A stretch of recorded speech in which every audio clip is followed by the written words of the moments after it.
Welcome to the Craig and Greg Show, presented by Maximize Leadership. Now, here are Craig Owens and Greg Harris. Hey, welcome back to another episode of the Craig and Greg Show. I'm Craig, sitting alongside you know who. Who? Oh, yeah. You're here again. Good. Who? Was an owl. And we're celebrating Greg's birthday this month. So another year older, another year wiser. You're catching up, though. Yeah. Same birthday, by the way, people. What are the chances? 30 plus years ago, I meet this awesome guy. And when's your birthday? May 30. Yeah, he made me prove it. I had to pull out my driver's license. You're full of baloney. What? Show me your driver's license. Oh, well, I was trying to collaborate. I know. Well, hey, that's pretty good. Let's talk about that, shall we? Okay. We want to talk about, you guys probably, and we're not going to be nitpicky on these words, but I want to unpack this for you today. I think a lot of people say, okay, we're just going to cooperate on our team. But I was intrigued when I was looking at the definition of the word cooperate and the word collaborate. And what I found was that collaborate has cooperate in it. So cooperate, if you look in the dictionary, really says, okay, let's just work together just because we got to work together and we want things to be good between us. We don't want it to be a miserable experience. So we'll just figure out how to kind of navigate around some of those parts just to get it done. Collaborate means that we're going to cooperate so that we're creating something good. We're creating a win for you and for me. Mm-hmm. And so I think that as I would look at it, and as we talk to our outstanding leaders, cooperate is really something that good leaders would do and try to navigate through, but exceptional leaders won't settle for just cooperation. They want to go farther for collaboration. Yeah. So let's start off on that first level, though. Maybe we got some emerging leaders, and you might be facing a team that's maybe got some different personalities, and maybe they're like, hey, at this point, I just want to get to cooperation because I feel like I have antagonistic. I feel people pulling opposite directions. So let's talk about how do we get people to the cooperate level first, and then that's good leadership, and then we'll talk about how do we get exceptional going to collaborate. I think we're going to pull in your name of your book, the first one, servant, right? That leadership piece. That gets you to cooperation. You know, maybe excellent leaders are going to get to collaboration, but cooperation can be invited by one. Mm-hmm. Collaboration needs to be an agreement of all. Sure. And I think that's the big one, right? It's a singular, hey, let's just cooperate. Let's get and play nice in the sandbox. Are we going anywhere? But we're just playing nice. And I think collaboration is so hard for a lot of reasons, which we'll unpack today. But I know for a lot of leaders, it's control issues. I'd like us to be here. Can you guys just catch up to me? Sure. Cooperation, though, still requires trust. Mm-hmm. And you've had some experiences, so have I, where, trust wasn't always there, safety wasn't always there, and so to cooperate was risky. Yeah. Yep. We, in our book, our first Business by the book for a CEO with vision casting, in one of our chapters, we talk about an explorer in the Old West. And one of the things that he did was scout out the trails ahead of time with the party. And people always talked about how he got out far enough ahead that he could spot things for him, but not so far that he would lose them. Like they're like, oh, we can't even keep up with you. Out of view, yeah. And I think that for me, one of the first steps in cooperation is a leader that goes ahead, scouts everything out, but then will come back and say, I don't want you guys to catch up with me. I want us to go together on this. And I know this path. I've already been down here. I've already found a way here, and be willing to take people along. But there are some people that start singing "We Shall Not Be Moved."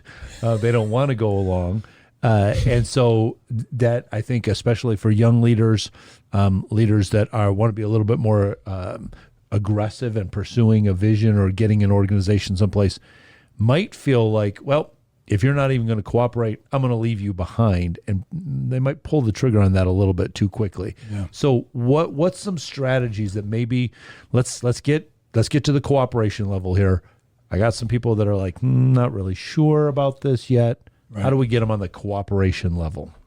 I think the leader needs to invite them to be involved. That's the level of cooperation. Involved. And by that, when you say invite them, do you mean like literally come to the person Absolutely. and say, Yep. hey, this is where we're going. I'd like you to be there with us. Not an email. Okay.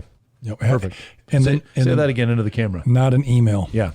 I do think when you meet the person and say, I need your involvement, it's not asking them to, sell the farm.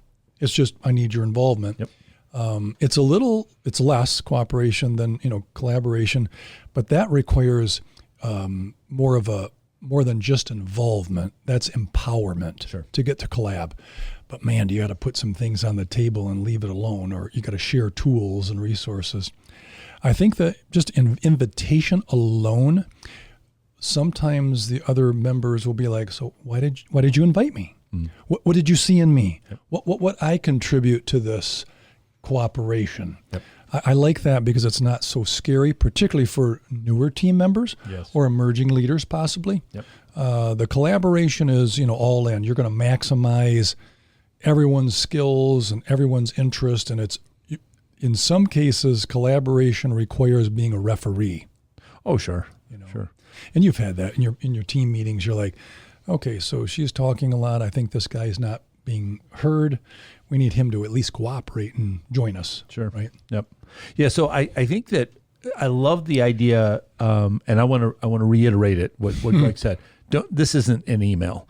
I think emails are maybe good as a follow up after the conversation. Here's what we talked about. Here's what we agreed to. Yep. But I think that that invitation to cooperate, you're going to be really quick at that point to see the people that go, nope, I'm not still, and then you might have to make a tough decision and say, for the good of the rest of the team that does want to cooperate, we might have to cut ties with you. Right. But I think once Put them on waivers.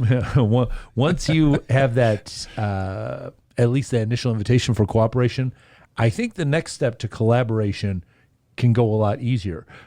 But I've seen a lot of leaders that just assume that, I'm the leader and I'm casting this vision and I'm moving out.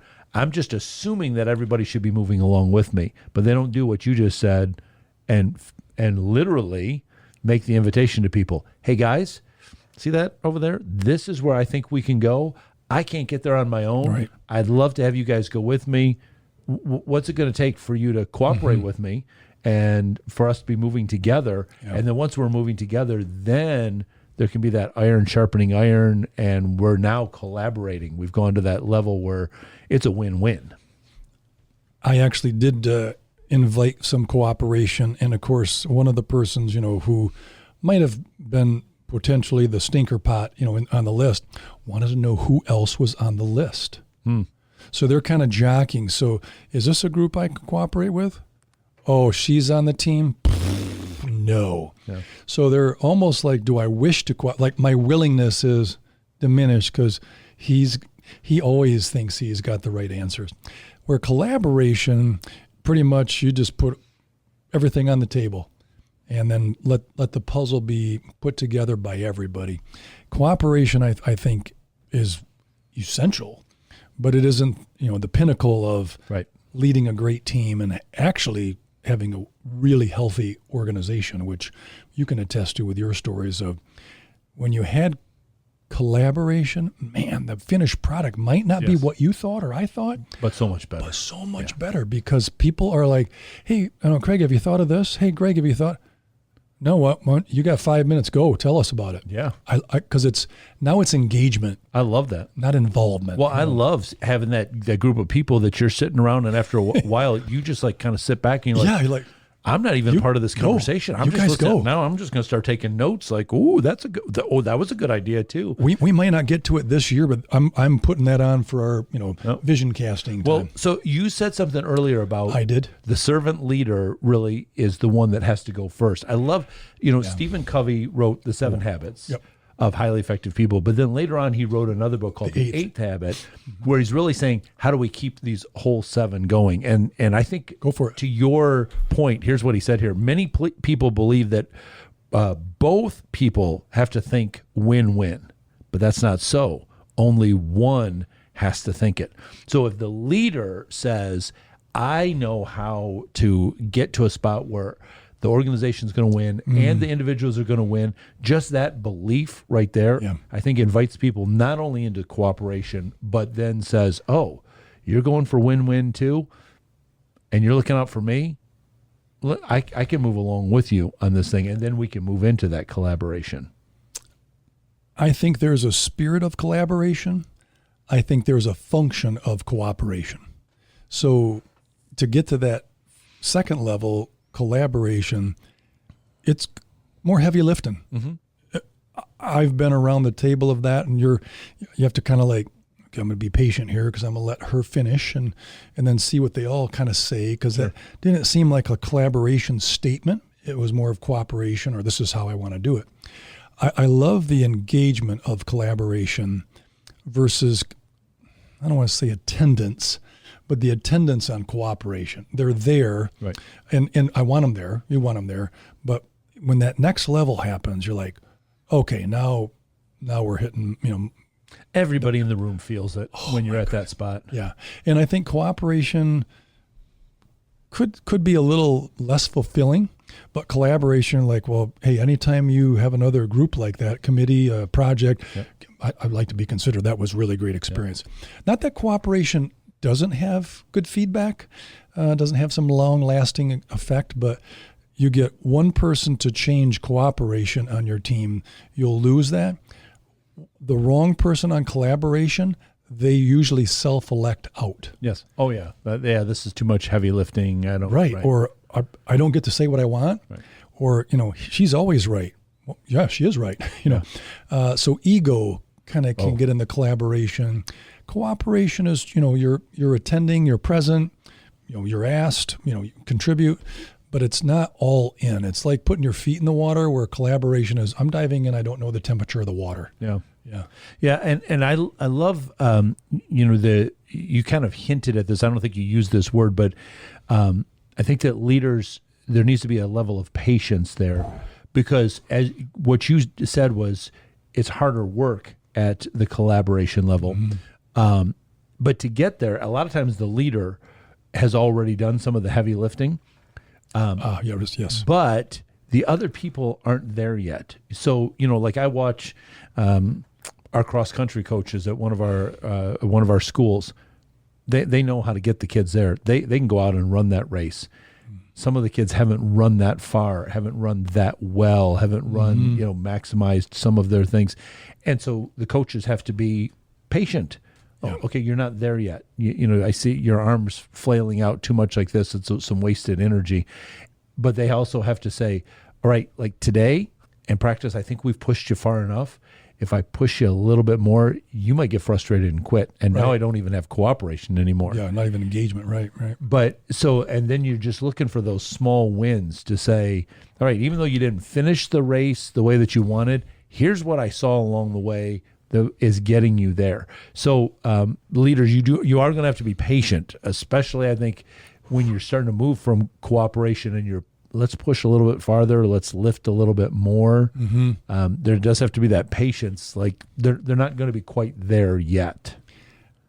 I think a team has to wrestle with sacrifice and self. Like, so do I get to talk a lot? Will you do my idea? Well, let the group. Oh, I don't dare say my idea then, because they won't take it. But you still have to take a little risk. So if you're on the team and maybe not the leader, you still got to take a risk to see if maybe there's a better mousetrap. And but it takes some risk to be okay. I wonder sometimes why collaboration is so hard. Let's just banter around what you think are some of those features. Well, let me build on something that you said there. I think it'll tie in. Here's where I've done some one-on-one with somebody. So we're sitting around the table. Somebody shares an idea. Hey, I think we should do this. And then somebody else pipes up, and they're wanting the best, but they say something like, I don't think it would work that way. I think we need to do it like this. And they negate what the first person said. Shut them down, too. So here's my one-on-one coaching later. I'll go to this person and I'll say, okay, I know you want the best, but you deflated them when you said that. So what I need you to hear you say next time is you're going to have to affirm their idea. Let them know that you heard their idea. I really like what you said, and I like where that could go, but I'm wondering if we were to add this part, Excellent. What would happen? Or let me build on your thinking. What would you call that? I think that's just, I think that's kind of the yes and. Yes, I hear you, and I'm thinking this, not the but. I always want to get rid of that. Well, that was a good idea, but I have a better idea. That's all they hear. Yeah. Yes, because then what the other person, the first person hears is, my idea was terrible, your idea you think is better than mine. Mm-hmm.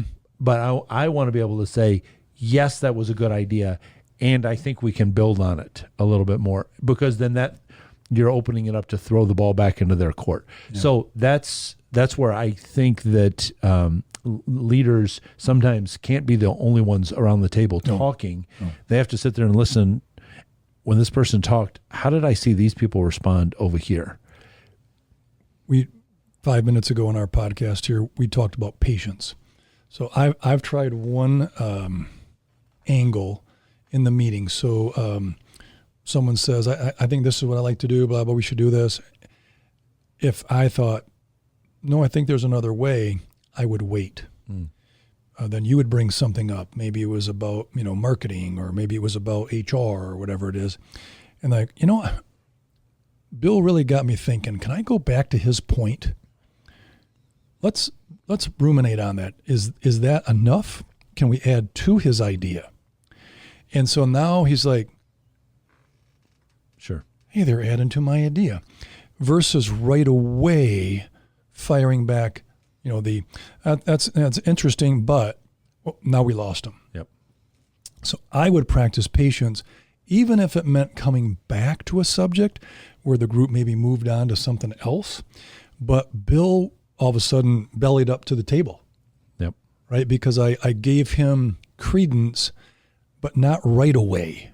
But that's very, very difficult. Well, but you know what? You know what you'll see later on? I've seen this in my high-functioning teams, is that later on, people will go like this. They'll share their idea. Somebody else shares the idea, and then the first person will go, we got to go with Michelle's idea. That was way better than what I thought of. But you took my idea. I didn't even dare say it. Right. Yeah. And they will then back off themselves and throw their weight behind this idea that was even better there. So that's how you know that you've gotten to a high-functioning, collaborating team. Yeah. And you, as the point leader, don't have to run the meeting anymore. No. You just throw this is what we need to talk about, and then you can just sit back.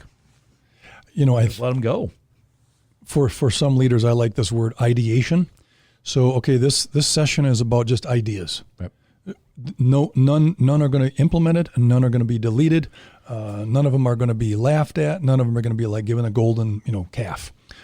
Okay, we're just ideas. And we set that up in collaboration so it's free flow, and it ends up with a web. Everyone's kind of contributing. Collaboration or cooperation is almost like we have an agenda. There's a date coming up. We had a situation with a customer. Yep. And it has a little bit of an assignment to it versus collaboration. Like, we're going to share resources. We're going to scale the company. I just had to practice patience. It's not my favorite subject, but waiting and then coming, because Bill can hear the deafening silence. Like, no one said anything. Now what? Right? I hope someone talks right quickly now. I'm like, hey, that was really good. I'm not done with Bill's point. I think we're onto something. Can we polish this up a little different and execute it, implement it? And then Bill's all there, and then someone else might dare maybe share a comment or idea that probably out there a little bit, but without that, we're going to be in a rut. Yep. Same ideas, same thoughts, same implementation. See you next week. Yep. I like the tension of the difficulty of collaboration, but some can't stand it. That's where you got to develop your team. You mentioned the word agenda. How would you do that? Well, this is where I tell you where a team is just stuck in cooperating, is when the agenda of your meetings is just copy and paste every time that you meet. Yeah. Because then people are just like, yep, we just have to get through this agenda, and you know what's coming next. When they don't know what's on the agenda because you're like, we're not going to box ourselves in. Right. We're just going to explore the best ideas. Then people are also thinking, not I have to go to this meeting, but I get to go to this meeting. I get to share some ideas. I get to even maybe retract some of my ideas because I've heard a better idea, and they don't feel offended by that. They don't feel like, boy, we always end up going with her idea. Like we all made this great idea happen. But that is solely 100% on the leader shepherding that process through. It's not an easy attribute to share with leadership teams, but I think coming into a collaboration probably involves humility. For sure. Because one of the number one things I have found, I actually did a little research on, I'm thinking, so why is collaboration so darn difficult, And they said competing ideas. Oh. But it could be competing agendas. Yeah. Right? You were going to use the word agenda in a minute. So I think let's play with that as we finish up. I think the competitiveness you really want on a team, but not at the cost of someone's esteem. Right. Around the table. So it's that oxymoron, or it's that double-edged sword, or that two-sided coin. Come in here with humility, but compete. Yep. Like, you got something better? It's okay, and then we don't keep score because the person that maybe hasn't had an idea implemented feels pretty small. Yep. So I played around with that a little bit in my Shepherd Leadership book. It was one chapter originally, and then my editor pushed back a little bit to divide it into two chapters. And so one chapter is called The Confident Leader's Humility, and the next chapter is called The Humble Leader's Confidence.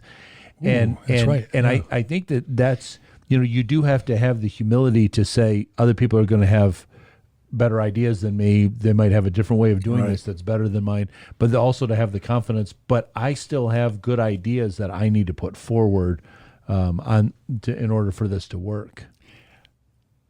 I was on a team for a long time, and getting credit was really big.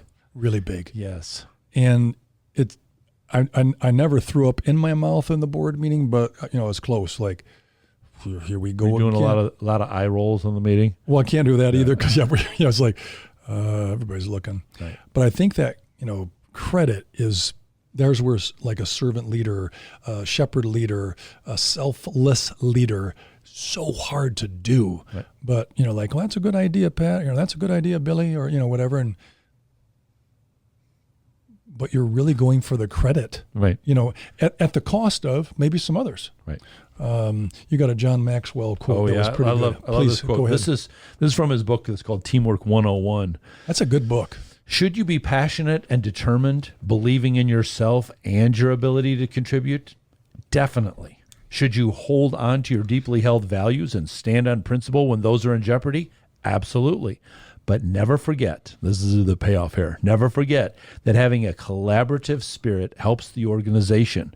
When you think in terms of our idea instead of my idea or her idea, you're probably on track to helping the team win. That's a great way to finish. And that's the win-win of collaboration.